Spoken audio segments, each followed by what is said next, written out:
샬롬, 안녕하세요. 반갑습니다. 오늘은 벌써 일주일이 휙 가고 주말이 되었네요. 아유, 한 주간 동안 너무 바쁘고요. 어제, 그제 이틀 동안은 무척 추운 날씨였어요. 이곳 제주 바다는요, 하얗게 파도가 일어나서 모든 선박들이 다 정지 상태 들어갔고요. 결항이었어요. 그리고 또 비행장에는요, 비행기가 다 결항돼 가지고 관광객들이 다 발이 묶이는 그런 사태가 발생했고요. 처음에서는 제주도는 빙판길이 안 되는데 제주시는 꽁꽁 얼어붙어 가지고 그냥 차들이 막 빙글빙글 돌더라고요. 뉴스에 보니까. 너무 추웠어요. 그래 가지고 너무너무 춥고 비도 많이 오고 눈도 많이 와서 밭에 있는 모든 작물들이 그냥 꽁꽁 얼은 상태에서 손을 대면 막 그냥 상처가 나고 막 찢어지거든요. 그래서 농민들이 아무도 밭에 못 나갔어요. 저도 덕분에 그냥 집안에서 또 많은 물김치를 한 달아 담아 갖고 그냥 봉송을 싸 갖고 다 나누어 줬답니다. 아유, 그러다 보니까 하나님 말씀 보는 게 그냥 소홀해지는 것 같아 갖고 소홀한 것은 딴 거 아니어서 그냥 눈만 뜨면 유튜브 동영상 나라 소식이 궁금해서 그거 보느라고 죄송합니다, 하나님. 그랬어요. 그래서 다시 정신 차리고 새벽부터 일어나서 하나님의 말씀을 묵상하고 같이 나누려고 합니다. 오늘 레위기 5장은요. 1절에서 19절의 말씀. 예, 제목은 속죄제와 속건제의 규례 이렇게 정해봤고요. 1절에서 13절까지 말씀은요. 레위기 4장과 이어지는 말씀이에요. 레위기 4장에서는 그 속죄제 씬 오퍼링에 대해서 말씀해 주시는데 그 이제 직분에 따라서 죄를 범했을 때는 그 죄를 용서받는 양식이 나옵니다. 제사장이 죄를 범했을 때는 어떤 짐승을 가져오고 그 짐승을 잡아서 어떻게 제사를 지내라 그랬고요. 그 다음에 이스라엘 백성 공동체가 죄를 지었을 때도 어떤 제물 어떻게 제사 지내라 하는 방법이 또 기록되고요. 그 다음에 백성의 두령, 백성의 족장들, 리더들이 죄를 지었을 때도 거기에 따르는 제물과 제사 방법이 나오고 그 다음에 마지막에 가서는요. 일반 백성들이 죄를 부지 중에 알지 못하는 중에 죄를 지었을 때는 어떤 방법과 어떤 헌물이 따른다 하는 것을 가르쳐 주고 있습니다. 그래서 4장에서 이어지는 그 속죄제의 그 연속되는 부분이 5장 1절에서 13절까지 말씀이에요. 그리고 14절에서 19절까지는 속죄제가 아닌 속죄제와 같은 성격을 가진 속죄와 배상이 따르는 속건제에 대한 제사 규례가 나옵니다. 그래서 오늘 1절에서 13절 말씀을 이어서 보면은요. 어떤 혼이 죄를 지었을 때에 그 죄의 종류가 나와요. 어떤 죄냐면은요. 맹세하는 소리를 듣고도 그 맹세에 대해서 증인이 되었으면서도 그것을 말하지 아니었으면 죄다. 예, 증인이 될 때는 증인을 해 줘야 돼요. 그래야 판결을 정확하게 할 수 있거든요. 내가 증인하지 않고 내가 증인 서지 않아서 그 판결이 잘못되어도 불법이라 그랬고요. 그 다음에 또 어떤 혼이 부정한 것, 예, 제일 부정한 것을 생각하는 것은 시체라고 볼 수 있는데요. 부정한 짐승, 그 다음에 가축, 그 다음에 곤충, 땅에 기는 모든 것들의 시체, 예, 그 사체를 예, 만지면 그것이 죄가 된다 그랬어요. 부정해서. 그리고 또 사람의 부정한 것, 우리 사람이 부정한 것 있죠. 우리 성경에 보면 혈루병 여인도 부정한 것이라 그랬고 나병 환자들도 부정하다 그랬고 여러 가지 질병 중에도 부정한 질병이 있다 그런 것처럼 사람이 부정했을 때도 죄가 된다 그랬어요. 그리고 또 4절에 보면요. 입술로서 우리를 행하든지 예, 입술로 행하는 죄가 있어요. 악을 행하든 선을 행하든 또 지나친 예, 그 어떤 주장을 하기 위해서 맹세까지 하는 경우가 있거든요. 이런 것도 우리에게는 유죄가 된다 그랬습니다. 그래서 이러한 보통 일상에서 일어나는 어떤 죄를 지어서 내가 유죄가 있구나, 죄가 있구나 이렇게 생각이 되면은요. 그 죄를 용서받는 범법 헌물 예. 씬 오퍼링이라도 볼 수 있고 트레스패스 오퍼링이라도 할 수 있는 그 헌물을 가지고 오는데, 그 헌물이 어린 양 암컷이나 염소 암컷을 가져오라 그랬어요. 그걸 제사장한테 가져오고, 제사장은 그것을 이제 가지고 오면은 이제 그 제사 방식대로 피를 이제 제단 뿔에 바르고, 그 나머지 피는 번제단 밑에 붓고, 그 다음에 기름과 콩팥과 이런 모든 그 귀한 것들은 번제단 위에서 사르고, 나머지는 또 재버리는 곳에 버리는 우리 제사 규례를 볼 수 있고요. 그 다음에 여기 평민들이기 때문에 암염소나 암양의 능력이 미치지 못하는 가난한 자들은요, 산비둘기나 집비둘기 2마리를 가져오라 그랬어요. 그래서 그 제사장에게로 가져오면, 제가 부지간에 부지불식 중에 이러한 죄를 지었습니다 하고 용서받기 위해서 가지고 오면, 제사장은 1마리는 목을 비틀어 가지고 그 피를 단뿔에 바르고, 나머지 피는 단 밑에 쏟고, 그 다음에 그 나머지 그 새를 또 1마리는 번제로 하나님 앞에 태울 때는 완전히 쪼개지 않고 이렇게 모든 걸 정리해서 깃털 같은 건 다 뽑아버리고 번제단 위에서 태우는 제사를 우리가 공부할 수 있었습니다. 그리고 또 아주 극빈해서 산비둘기나 집비둘기를 만들 여력도 없는 사람들은요, 고운 가루 10분의 1 에바를 가져오라 그래요. 그래서 10분의 1 에바가 얼마일까 하고 이렇게 찾아보니까 1.2대, 1대 조금 넘는 양 같아요. 그러한 고운 가루를 그 백성이 가져오면은, 제사장은 그 가져온 그 1대 조금 넘는 그 가루에게서 한 움큼을 취해 가지고 움큼으로 한 움큼 퍼서 번제단 위에서 그것을 태우는 거예요. 그것이 그 사람을 위한 속죄 헌물이에요. 그렇게 태울 때는 거기에다 유향이나 기름을 섞지 말라 그래요. 근데 소제, 하나님 앞에 너무너무 감사해요, 너무너무 고맙습니다는 추수감사와 같은 그런 소제를 드릴 때는 기름도 섞고 유향도 섞고 솔트, 기름, 소금도 섞어서 하나님 앞에 떡도 만들고 과자도 만들어서 드리는 걸 볼 수 있거든요. 근데 속죄제에서 드리는 고운 가루는 기름과 유향을 섞지 말아라, 이렇게 말씀에서 가르쳐 주고 있습니다.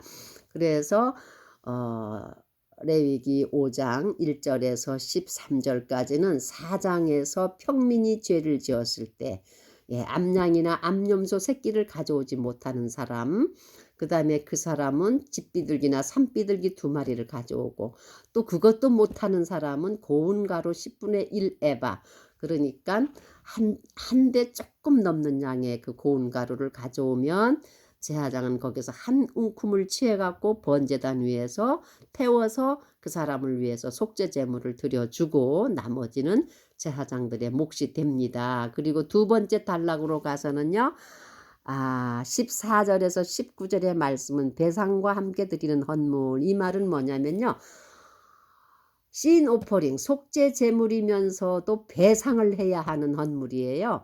그러니까 죄를 지었으면은 앞절에서는 죄를 지어서 그 죄를 용서받는 걸로 끝이 났지만, 이 14절에서 19절의 말씀은요, 죄를 지었으면 그 죄에 대해서 용서도 받고 그 죄에 대한 대가만큼 배상하라는 제도가 따라오는 것이 속건제라고 합니다. 그래서 그 속건제에 해당되는 부분은 2가지로 크게 대목을 나눌 수가 있어요.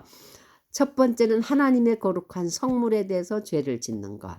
2번째는 일반 생활, 일반 사람과의 관계에서 죄를 짓는 것에 대해서도 배상을 하라는 것이 속건제라고 볼 수 있습니다. 그래서 하나님의 성물에 대해서 죄를 지었을 때는 어떻게 해야 되느냐, 여기에 말씀하고 있어요. 성소의 세겔에 따라서 성소에서 거룩한 성물, 하나님의 제사장에 대해서 죄를 지었거나 아니면 그 성막 안에 있는 성물에 대해서 범법을 했거나 하나님의 거룩한 영역에 대해서 죄를 범했을 때는 반드시 성소의 세겔에 해당하는 그 값어치만큼의 흠없는 순양을 양떼에서 가져다가 그것을 이제 죄를 고백하면서 제사장한테 드리면, 제사장이 이제 그 제사 방법대로 그것을 이제 다 잡은 것을 가지고 피를 바치고 제사를 지내지만은, 거기다 반드시 손해를 입힌 만큼의 배상을 해야 되니까 5분의 1을 더하여서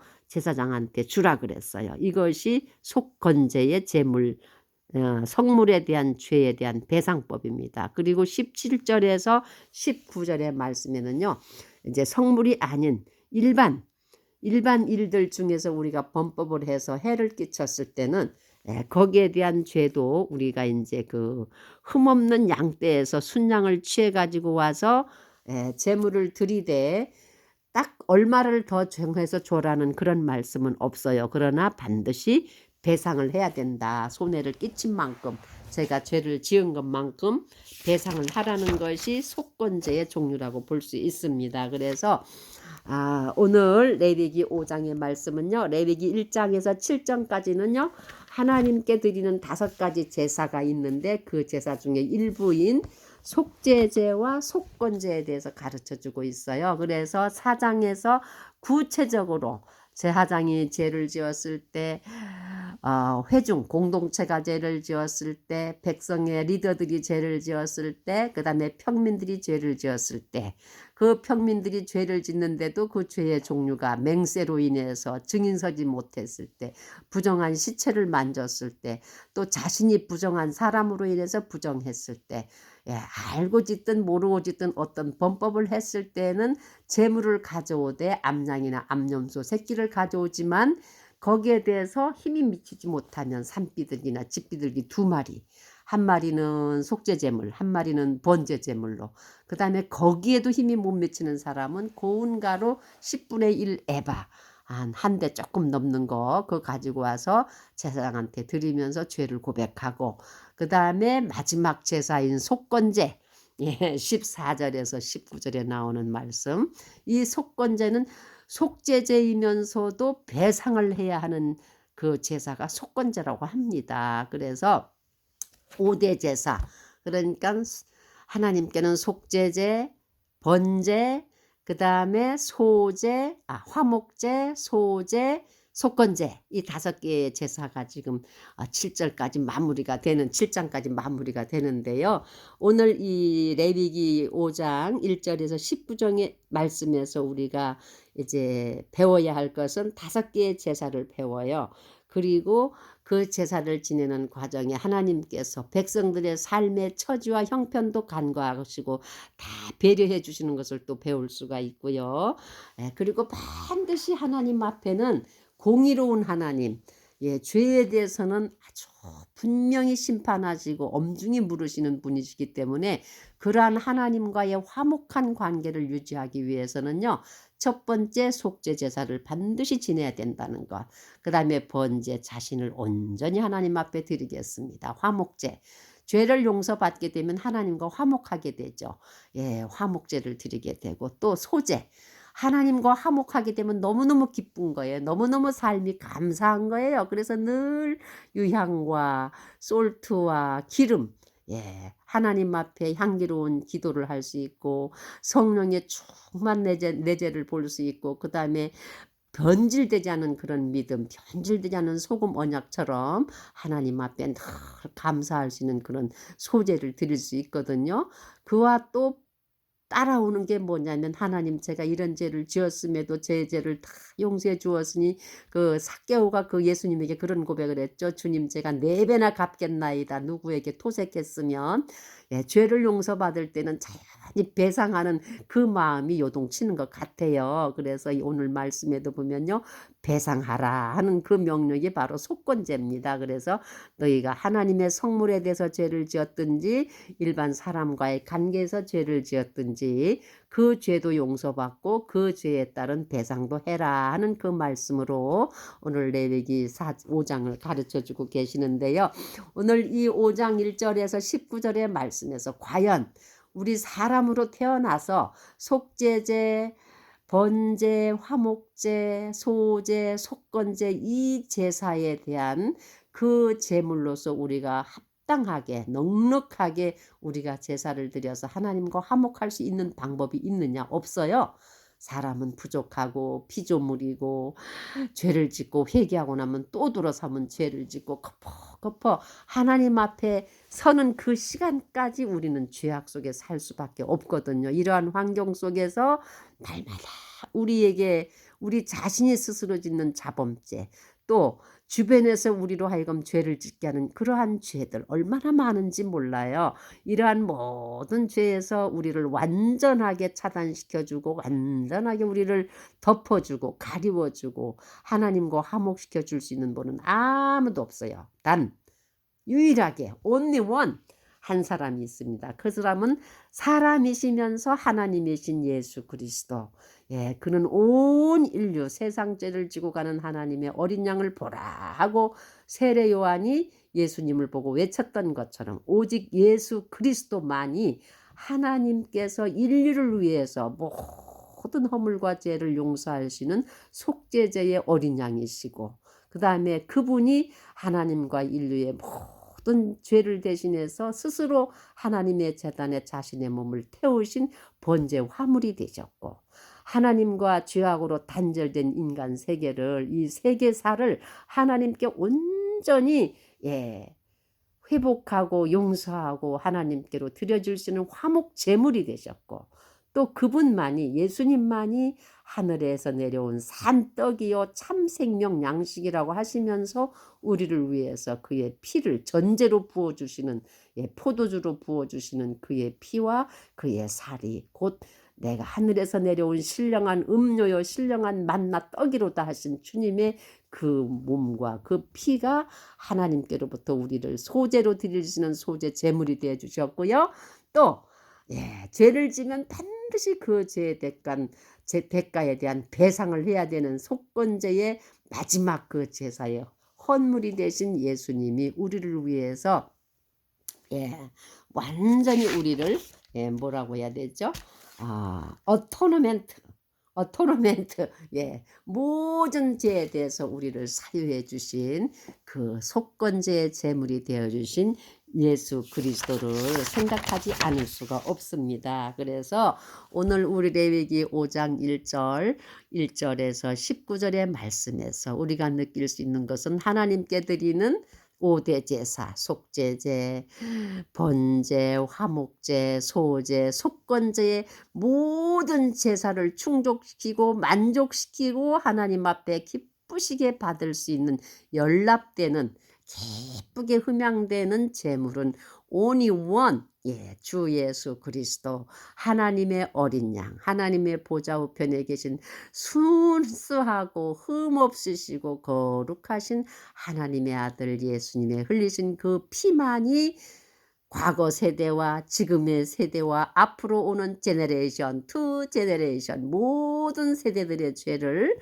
온전히 하나님 앞에 용서받고 화목케 하시는 유일한 대제사장이시요 산제사장이시요 우리를 영원히 하나님 나라 에덴으로 인도하실 나는 길이요 진리요 생명이며 나는 문이라고 하신 그 예수 그리스도가 오늘 이 레위기 5장 1절 19절에서 말씀을 제가 묵상하면서 우리 예수님은 진짜 모든 제사의 완성자시구나 하는 것을 느껴서요. 지금 막 제가 그냥 막 빡빡 소리를 지르고 있답니다. 여러분, 주 하나님과 하나님의 아들 유일하신 독생자 예수 그리스도와 예수 그리스도께서 하늘에 오르신 이후에 보내주신 보혜사 성령님께 우리 모두 몸과 마음과 정성을 다하여 찬송과 영광을 돌리시기를 주 예수님의 이름으로 기뻐하며 축복하고 선포합니다. 아멘.